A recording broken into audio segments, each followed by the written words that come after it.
I love the film, Guest of Honor. Thank I you. think it's a wonderful thriller. The thing is that me, as part of the audience, became an investigator. I don't know.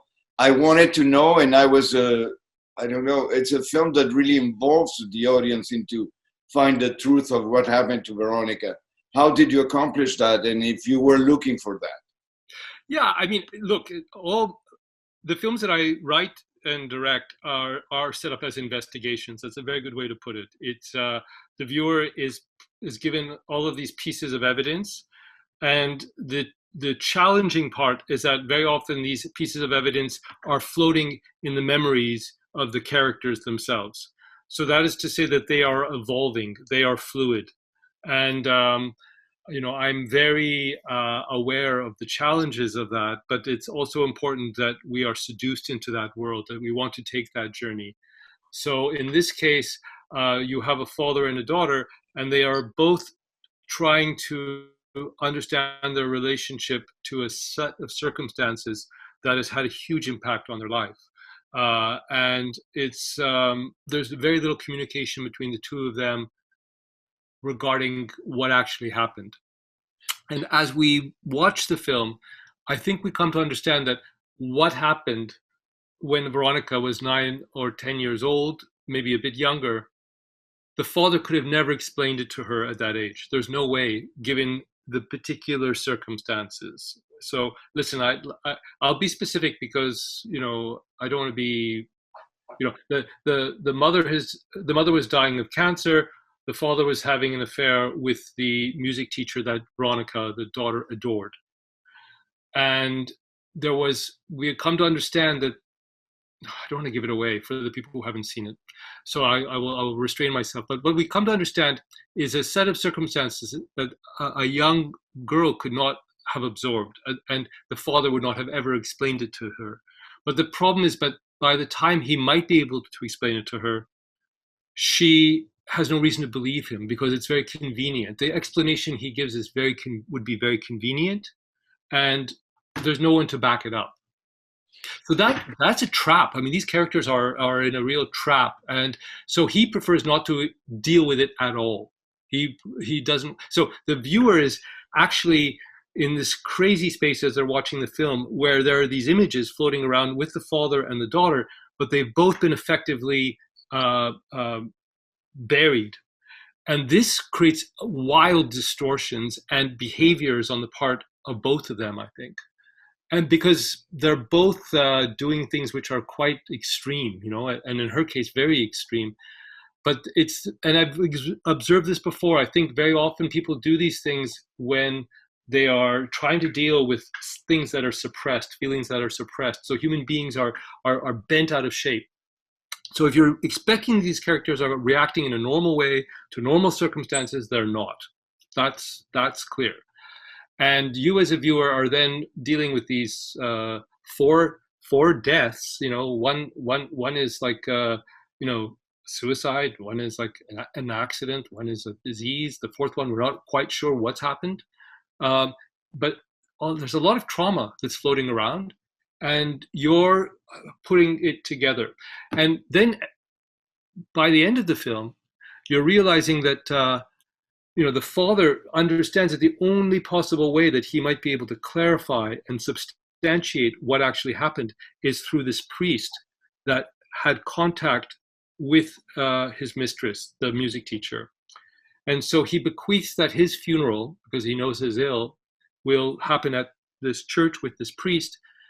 And maybe there's this hope that the priest will clarify to the daughter what has happened. And in fact, that's what happens. But we don't understand that till the end of the film, that is the father has made this final attempt to create this link to his own past and have it transmitted properly by an outside source. And even that, on the part of the priest, requires breaking an oath. The priest, would have to have an oath of, this oath of confession. He's not supposed to transmit this information, but he somehow understands the circumstance and gives that to the daughter. So listen, I'm not saying it's easy, but I've always tried to make my personal films, like the ones I've written and directed. I've tried to use the independence I have to tell these very specific stories. And I have a lot of trust in the curiosity and the intelligence of the viewer to take those journeys. But there are always emotional ones, right? There are ones that are very rooted in these suppressed feelings. Would you say, Atom, that our childhood experiences determine our behavior as adults, or is that too? 100%. Our childhood experiences determine our behavior as adults. No question about it. The way we observe our parents, the way we have front row seats to what a relationship is through watching our parents. And you can avoid that issue. It's uncomfortable sometimes for people, but my understanding of human behavior is that it's all determined by childhood memory. Now, if you go as far as Freud does, which is that everything is determined by the age of 2 or 3, then that also presents its own challenges, because that means that we don't even consciously remember those things. We don't remember our impressions as a 2 or 3-year-old. So that means it's super buried. I subscribe to that to an extent. And for me, it's interesting because those ages I was spent in a totally different culture, right? I was in Egypt. I was in a totally different space. And for me, it becomes particularly interesting because my record of that space, my father used to obsessively make 8mm home movies. So from a young age in Canada, I was watching these home movies. So if people ask me, do you have a memory of Egypt? I have very clear memories, but they are mediated images. And so that has fascinated me as well. The space between organic memory and recorded memory. And in this film, that also plays a part, because the daughter, in the same way that the father is sending out a missive to the daughter through this priest, the daughter is sending out a missive to the father by asking him to go into this drawer, to go into this desk.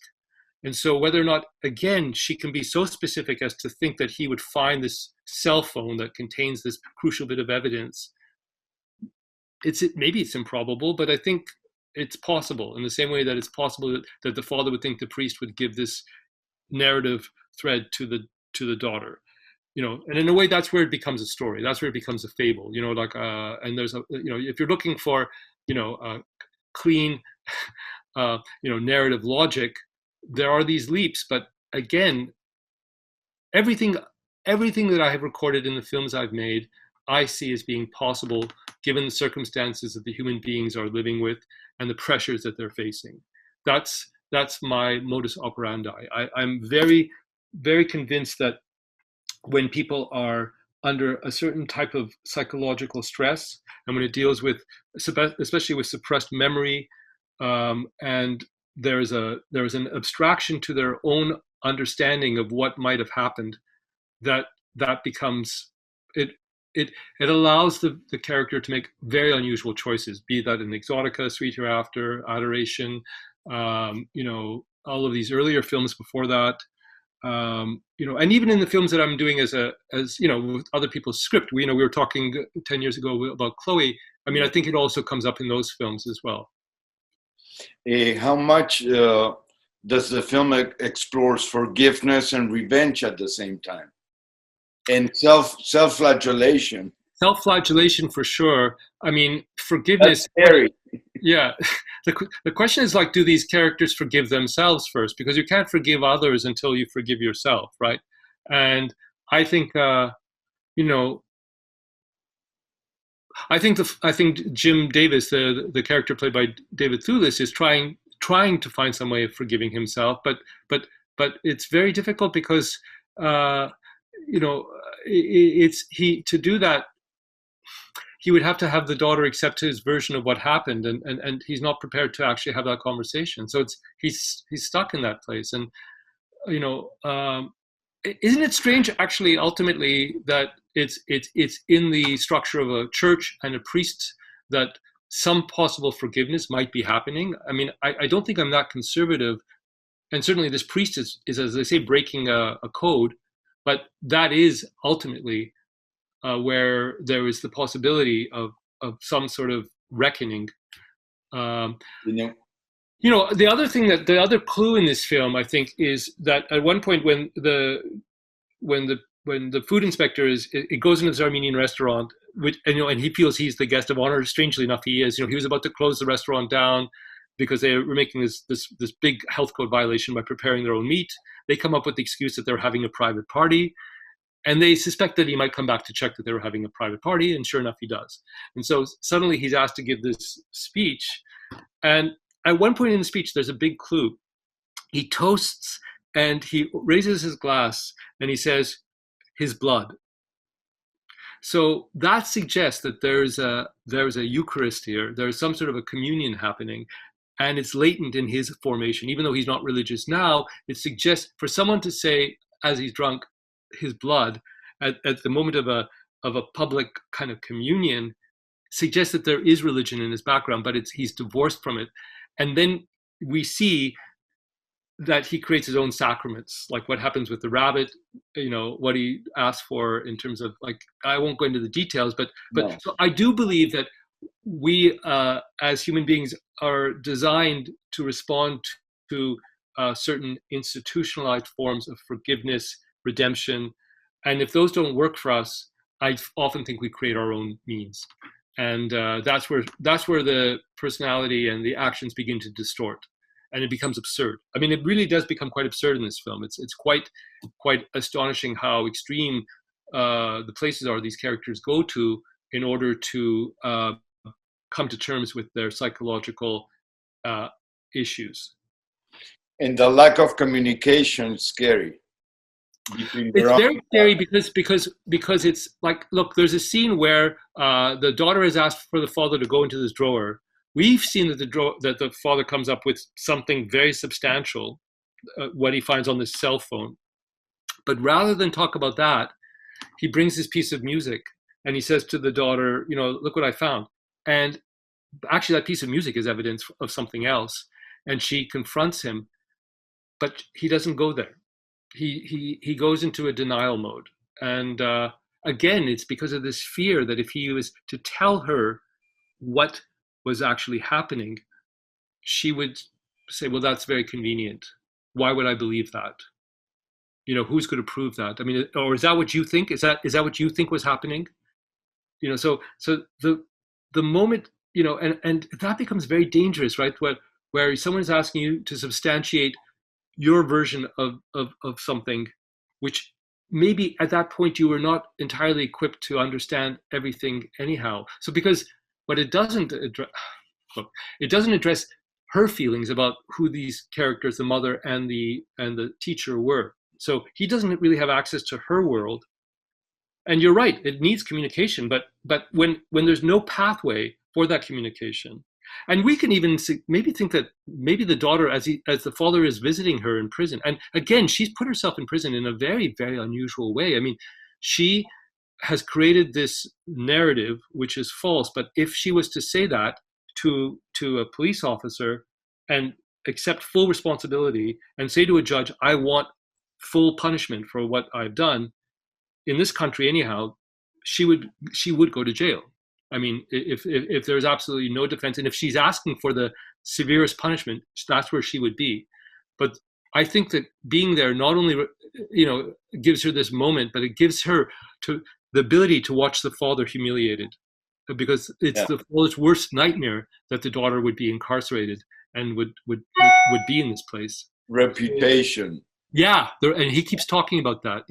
And when he goes into these restaurants, he's talking about how important it is to have a reputation. He had a restaurant himself. He understands, how difficult it is to keep up a reputation of a restaurant. He understands his position in determining that relation, because if he closes a restaurant because it's not serving food properly, that is a serious blow to the reputation of this restaurant. And he's focusing on ethnic restaurants. That's also very interesting, that he himself sees himself as an outsider, as an expat Brit coming to the country. He formed a restaurant with his wife at the time, his beautiful wife, Rose Angela, who we understand was Brazilian. He formed a Brazilian restaurant, and then it was going to be a Brazilian fusion restaurant with Portuguese food. And so he had all these fantasies of these things, these different cultural influences being able to somehow create a new world. And then it was shattered.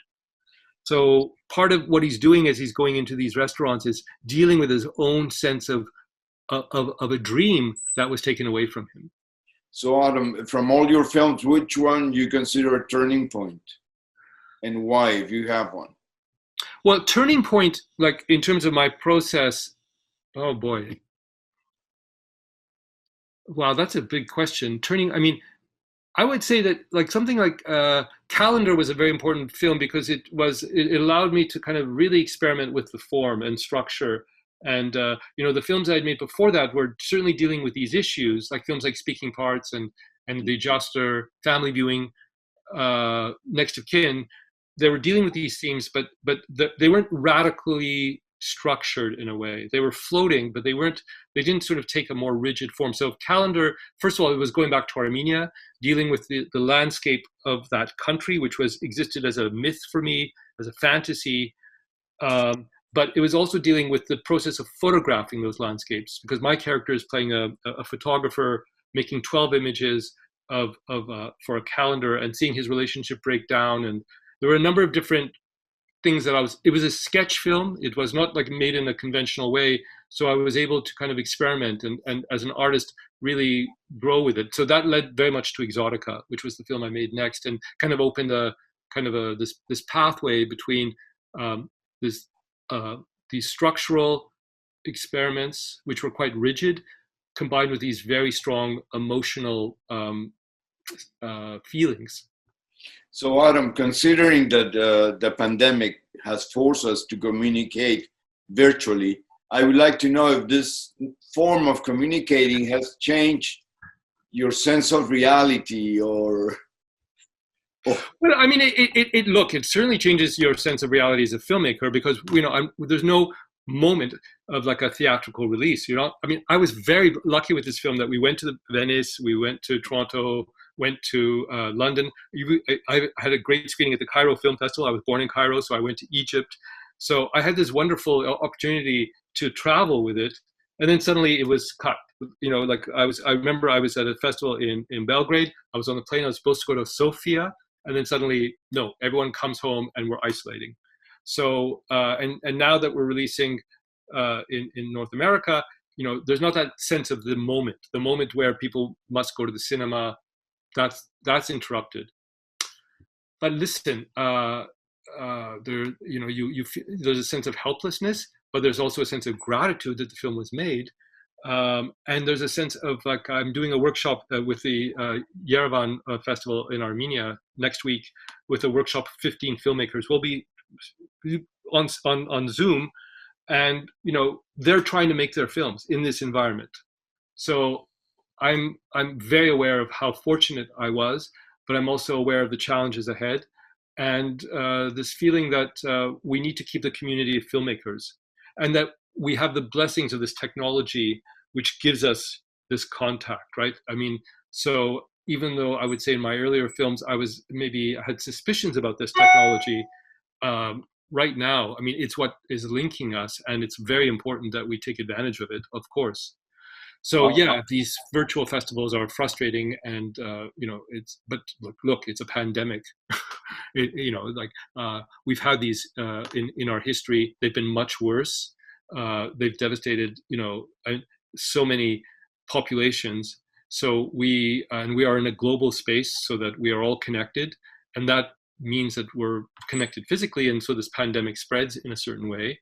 But it also means that we have these technologies that connect us, and we can have these conversations, and I can communicate with these 15, you know, emerging filmmakers from Georgia, Turkey, Azerbaijan, Armenia, and I was giving a workshop in Mongolia 2 weeks ago. So there are these advantages to this space, but of course we mourn the feeling of being in a cinema and watching these films together. But look, we need to move through this, and we will. One more. The Toronto International Film Festival for me is very important because I've been going for 24 years. I know it's very important for you. You live there and you're part of the film industry. And what do you think is going to happen this year? Well, I know what's going to happen. I'm an ambassador for the festival, so I know exactly what's going to happen. We are going to have, you know, a reduced physical festival. So there will be screenings in theaters. There will be, but it will be really reduced because we'll be limiting it. We'll have a social distancing in the cinemas, but online will be the concentration on discovering new talent. So, we're trying to keep it alive as a physical event, but we're aware that people won't be traveling in the same way. But we were not going to go totally virtual because I think that that's the physical sense of the cinema is an important thing to maintain. And fortunately, we have the building with TIFF Lightbox. We can organize that so that symbolically, at least, there will be a physical festival that is presented. Awesome. How important is it, TIFF, for the global film industry? I think it's one of the most important festivals. There's Canada. Yeah, look, you're asking the wrong person because I'm a baby of TIFF. When I came to Toronto, I started writing reviews in the late '70s for these amazing films I was seeing. The filmmakers I had the privilege of meeting as a journalist, and then I started making these films, and like TIFF was really important to my formation. So. But I also took it for granted. It's funny. I always thought, okay, TIFF is great, but I want to go to these other festivals like Cannes or Venice or Berlin. But now that I now understand that TIFF is actually at that level and maybe even surpasses it because it has this, you can create your own festival in TIFF. You can come to TIFF and, if you want to follow Canadian films or you want to follow galas or you want to follow experimental work or you want to follow a certain country, or you want to follow, you can create your own path and you can curate your own festival. And that's what makes it very, very unique because of the way it's programmed. So I've come to understand that it's actually, it started off being called the Festival of Festivals. And in a sense, that's still what it's doing, because of the number of films, but also the access you have to the screenings. They're not private. It's a public event. So it's really a very unique, and I've come to understand this, probably a singular event internationally in terms of what it's proposing. Yeah, I love it. Well, Anton, thank you so much. Thank you. For your movies. I love them. Thank you so much. As always, it's always a great conversation with you. And I'm sorry if I spoke too much. And I hope people will watch the film first and then come to the interview because I gave away too much of the plot. No, but it's great. Okay. So the last thing, Luke Wilson was really a therapist. I mean, dressed as a priest. I mean, he transforms from from the moment she comes in. I mean, it's very odd that they're having the funeral there. I mean, it's like because the father's never been to this church as far as either of them know.